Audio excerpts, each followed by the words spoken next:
let me back up just a second here in saying that, one of the things that I loved, or that I always regretted, what I always regretted when I was studying American history is that I didn't live in some of these other time periods, like, for example, 1775, 1776. I always wanted to meet a real American hero. Men like George Washington and John Adams and all of these things. I mean, we have a lot of good reason to be proud of our heritage, proud of these men who gave up everything just so that they could be free. Always regretted that I never got to meet a real American hero. Well, all of that changed about 3 months ago when I went to Washington, D.C. To cover the anniversary of the 40th reunion, or the 40th anniversary, the reunion of the 40th anniversary, sorry, like I said, I'm half asleep, of the attack on the USS Liberty. As I said, when I first came across this story about the Liberty, I thought this cannot be true. There's no way that an American ship was attacked, that 34 of those sailors were killed, and we didn't hear about this. We know more about the USS Cole than we do about the USS Liberty. Anyway, as I said, a few months ago, I had the honor and the privilege of being invited by the USS Liberty Veterans Association to go and to commemorate with them the 40th anniversary of the day on which the State of Israel attacked this unarmed ship and killed 34 of our fellow Americans. And so what I would like to do now is to introduce to all of you a real American hero we have with us tonight. We have Phil Tourney, who is a survivor of the attack on the USS Liberty. And I would ask all of you to stand and to give him a real American hero's welcome.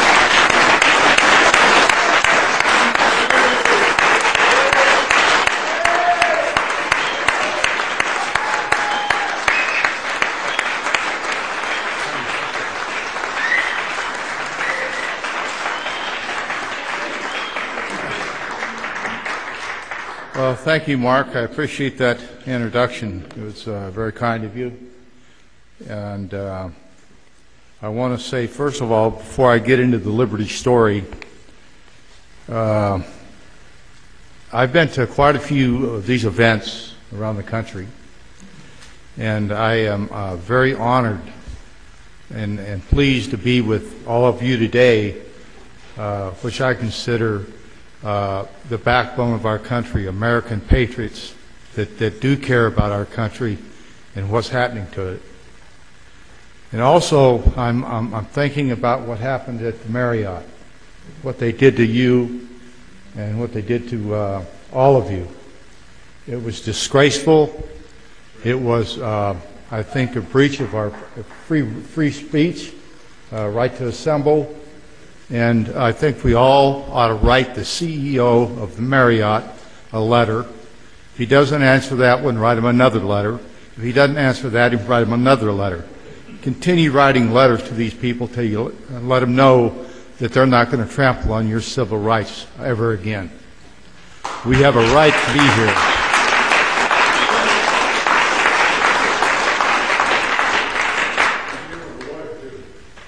Right, get somebody. First of all, I was 20 years old in 1967. I was a third-class petty officer in damage control, and we were ordered to leave Abidjan, Africa, about 2 o'clock in the morning to go who knew where. We didn't have a clue where we were going. Until we got to Rota, Spain, and we picked up 3 linguists, 3 Marine Russian linguists, and a civilian named Alan Blue. It was a one-night stay. We picked up supplies, and we headed for the Mediterranean. We got on station at approximately 6 o'clock in the morning. At approximately 6:05, Israeli aircraft were circling the ship. We knew they were Israeli aircraft because we could see the Star of David on them. We waved at the pilots waved back. We felt very comfortable. There was at least 12 overflights of the ship from 0600 to approximately 11 or 11:30. Our intercept operators on the ship picked up information from the Israelis notifying their base in Haifa that this was an American ship, and they identified it as Liberty, AGTR-5, an American ship.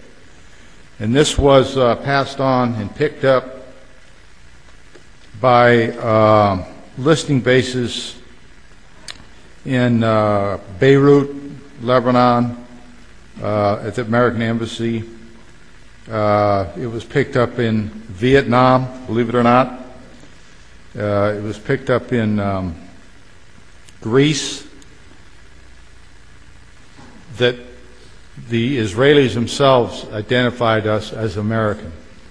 They put us on their war table as an American ship. We were in international waters, 12.5 miles off the coast of the Sinai.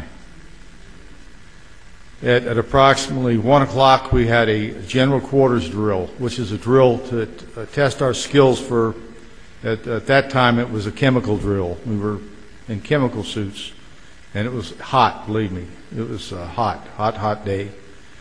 And the sky was clear, the flag was flying, no obstructions. We knew had been identified, and the only word we had, would be the Arabs.